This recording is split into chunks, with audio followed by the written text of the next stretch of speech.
Good evening, everybody. Thank you for your patience. I had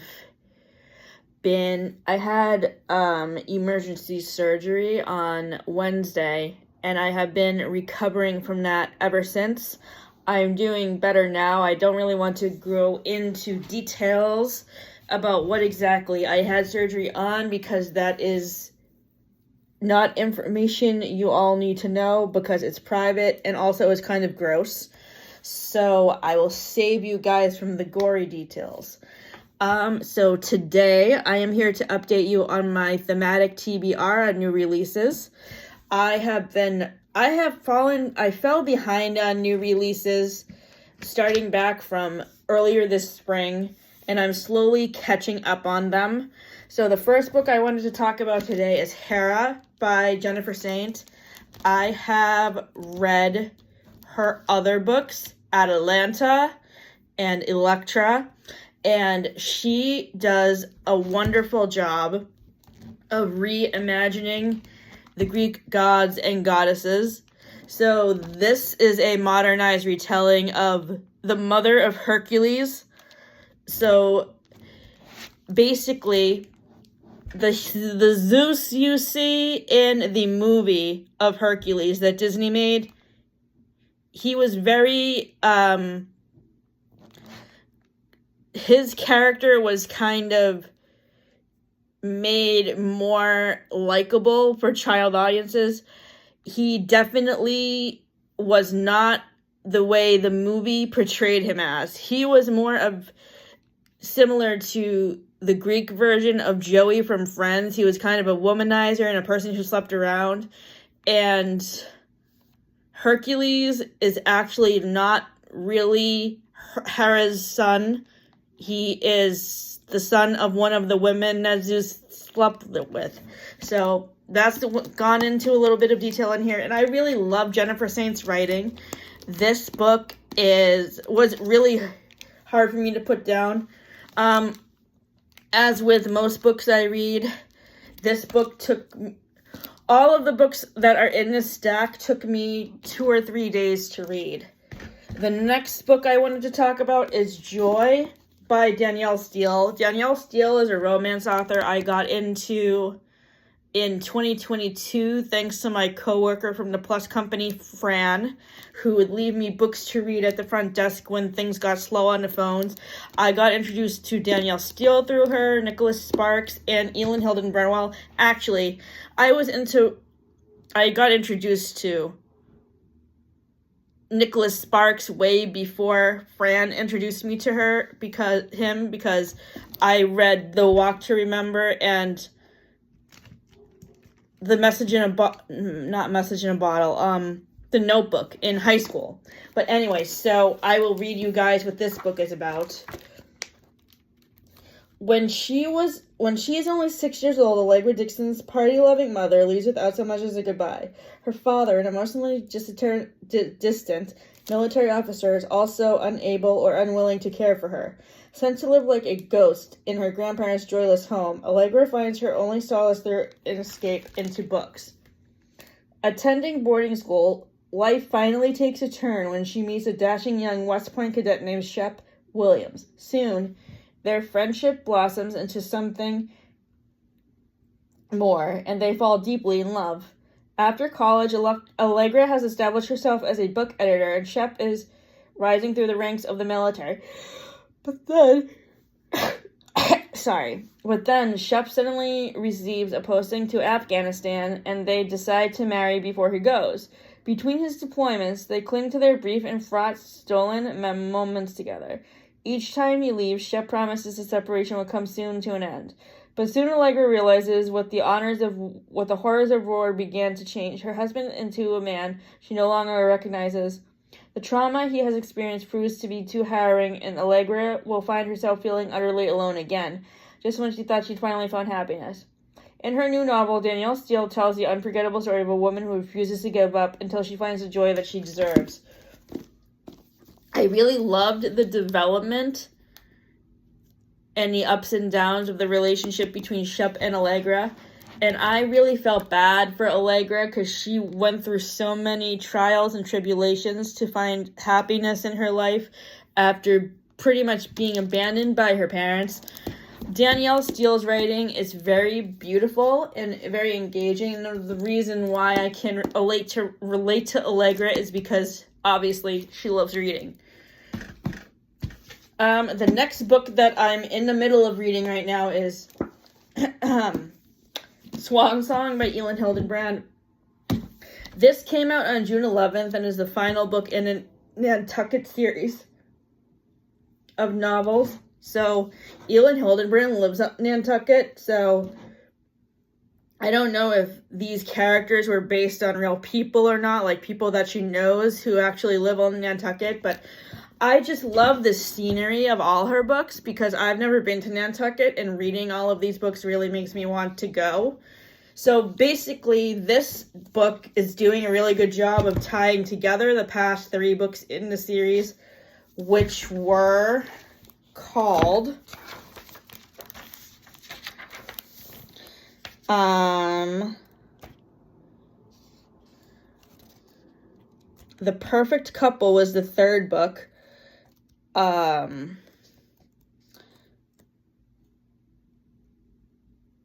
think The Rumor was the 2nd book, and then maybe The Castaways was the 1st book. I don't really remember. But I love the scenery of Elin Hildenbrand's books, and it makes me really want to go to Nantucket. Other books that I have read by her include Beautiful Day, which I gave 3 stars to, The Rumor, which I gave 2.5 stars to, Winter Stroll and Winter Street, which I gave 4 stars to, The Identicals, which I gave 3 stars to, The Perfect Couple, which I gave 4 stars to, Summer of 69, which I gave 4.5 stars to, 20 Summers, which I gave 4 stars to, The Hotel Nantucket, which I gave 4 stars to, Golden Girl, which I gave 3 stars to, and The 5-Star Weekend, which I gave 4.5 stars to. And this book will be getting 4 stars as well. And I am currently on page 322. The next book has been highly anticipated. Woman of Interest by Tracy O'Neill. Tracy is a high school classmate of mine, and this is her memoir about her search for her birth mother. She was adopted when she was a baby from Korea. So this was the story of her hunt for her birth mother, who she was able to track down during the pandemic. And this book is impressive. She framed it to be like a detective novel and a thriller.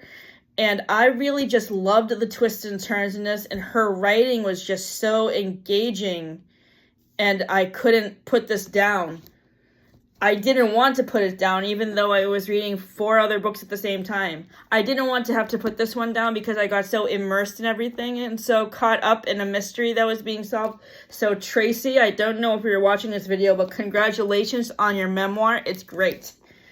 So for release dates, just in case you guys were wondering, this book was released on June 11th. Joy was released on August 11th. And Hera was released on August 13th. Woman of Interest was released June 25th. The final new release in my new releases TBR that I wanted to talk about today is The Seventh Veil of Salome by Silvia Moreno Garcia. This author really does a great job of immersing you in the atmosphere of her stories. I have read 3 books by her. One that is set in 1950s Mexico called Mexican Gothic. The second book I read, which I recently also just finished, is called Silver Nitrate, which is about, it's a mystery about a two film actors in Mexico who are trying to track down a lost film so they can finish a film that they're making together. And I just love the relationship development between the main two characters in that book and how they solve the mystery. So this book, which is a Good Morning America book club pick, is set in 1950s Mexico. And this basically reminds me of The Seven Husbands of Evelyn Hugo because it's based around a 1950s actress. But instead of being set in Hollywood, it's set in, I think it's still set in Hollywood, but it's based on a Mexican actress instead of a American actress. 1950s Hollywood. Every actress wants to play Salome, the star-making role in a big-budget movie about the legendary woman whose story has inspired artists since ancient times. So, when the film's mercurial director cast Hera Larios, an unknown Mexican ingenue, in the lead role, she quickly becomes the talk of the town. Hera also becomes a... Oh, wait. I'm sorry. I didn't read the beginning. A young woman wins the role of a lifetime in a film about a legendary heroine. But the real drama is behind the scenes in this sumptuous historical epic from the author of Mexican Gothic. Again, 1950s Hollywood. Every actress wants to play Salome. The star-making role is a big-budget movie about the legendary woman whose story has inspired artists since ancient times. So when the film's mercurial director cast Hera Larios, an unknown Mexican ingenue, in the lead role, she quickly becomes the talk of the town. Hera also becomes an object of envy for Nancy Hartley, a bit player whose career has stalled and who will do anything to win the fame she believes she richly deserves. Two actresses, both determined to make it to the top of the golden age, Hollywood, a city overflowing with gossip, scandal, and intrigue, make for a sizzling combination. But this is a tale of the three women, for it is also the story of the princess, Salome herself, consumed with desire for the fiery prophet who foretells the doom of her stepfather Herod. A woman torn between a decree of duty and the yearning of her heart. Before the curtain comes down, there will be tears and tragedy aplenty in this sexy Technicolor saga. The cool thing about this book was that it is based on somebody in the Bible, Salome, the daughter of Herod, who I don't know much about. I mean, I know who King Herod is because he's from Joseph and the Amazing Technicolor Dreamcoat. But I didn't know much about Salome before I read this book, and it was very interesting to learn about her in the process of learning how the characters are fighting over her role in the movie. So, Mexican Gothic, Silver Nitrate, and this book all get 4.5 stars on Goodreads. And I highly recommend all of these books to you. They are great. So... Since I've been sick, I really need to catch up on videos. So my next video will be my September TBR general reading progress update, which will be out on October 2nd. Matt and I are also doing a special feature video tomorrow about Muppet Babies. But after that, our next joint review wrap-up video will not be until November 2nd, where we wrap up our serious issue in the media mini-series. For that series of the mini-series, for our final series of the mini-series, we are going to be talking about Beautiful Boy with Steve Carell, which is the movie adaptation of the memoir by David Schiff. We are going to be talking about P.S. I Love You with Lisa Kudrow, which focuses on cancer. We are going to be talking about Watership Down, which we were able to only watch one episode of, unfortunately, before we lost our Netflix shared account with my sister because of shared passwords. So we were unable to finish watching the TV show, but we're hoping to get the movie from the library. And we will And what other movies are we reviewing? I can't remember. And then after we finish reviewing those movies, we're just going to be wrapping up this series that we've been doing since last June as a whole, and going through our cumulative list of top 20 episodes, TV episodes and movies from throughout the series. In case you all are not caught up on the series for Serious Issues in the Media, previous shows that we've talked about are The Golden Girls, Friends, Cougar Town. Other movies that we have talked about are, let's see, The Ron Clark Story, The Man with the Golden Arm,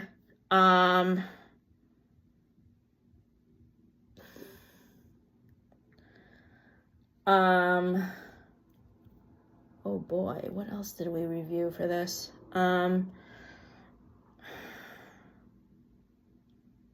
Watership Down, of course. We're going to be reviewing that next time. And, what else we just reviewed, The Dead Poet Society. We just reviewed, The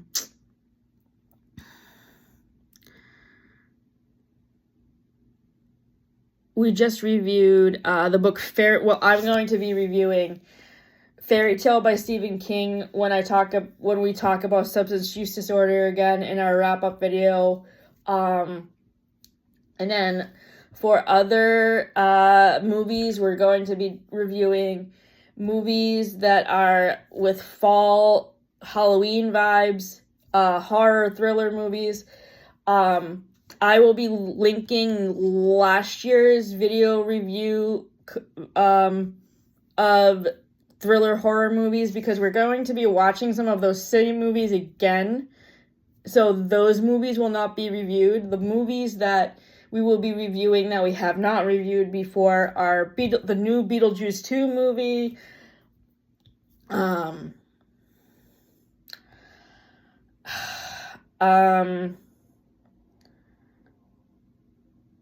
Gone Girl, The Haunted Mansion, and The Tower of Terror.